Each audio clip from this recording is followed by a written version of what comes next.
আপনার পেজটা স্লো হয়ে যাওয়ার অনেকগুলো কারণের মধ্যে আজ একটা কারণ আপনাদের সাথে আমি শেয়ার করছি, সেটা হচ্ছে আপনার আইডি এবং আপনার পেজে আসা ট্যাগ।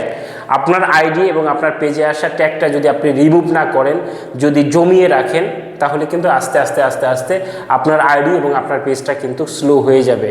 অনেকেই আপনার আইডি এবং আপনার পেজের সাথে কিন্তু ট্যাগ করছে, আপনি সেটা অ্যাকসেপ্ট করছেন না, পেন্ডিংয়ে রেখে দিচ্ছেন, আবার ডিলেটও করছেন না, যার দরুন আপনার আইডিটা আস্তে আস্তে কিন্তু স্লো হয়ে যাচ্ছে।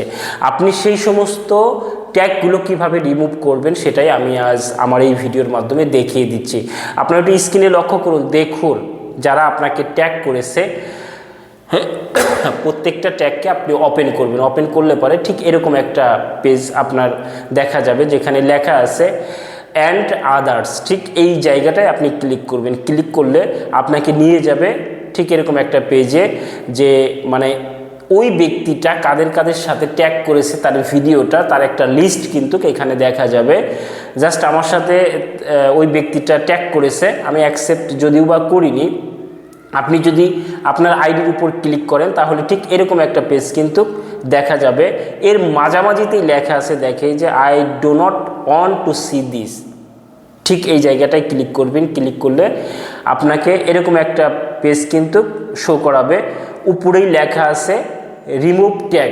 আপনি এই রিমুভ ট্যাগে ক্লিক করবেন। ক্লিক করলে কনফার্ম রিমুভ ট্যাগে ক্লিক করবেন।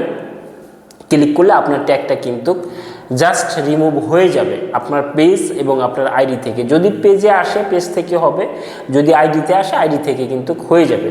এই জন্য আপনাকে বলছি যে ভাই, ঠিক আছে, আপনি কোনো জিনিস পেন্ডিংয়ে রাখবেন না।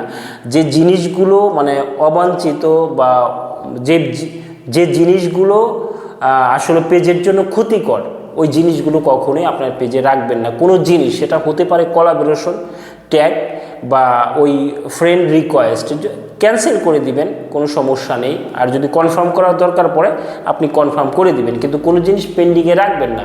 পেন্ডিংয়ে রাখলে যেটা হয়, আস্তে আস্তে আপনার আইডি বা পেজ কিন্তু স্লো হয়ে যায়। যাই হোক, এই ছিল আলোচনা। যদি ভিডিওটা ভালো লেগে থাকে অন্তত একটা লাইক করে যাবেন।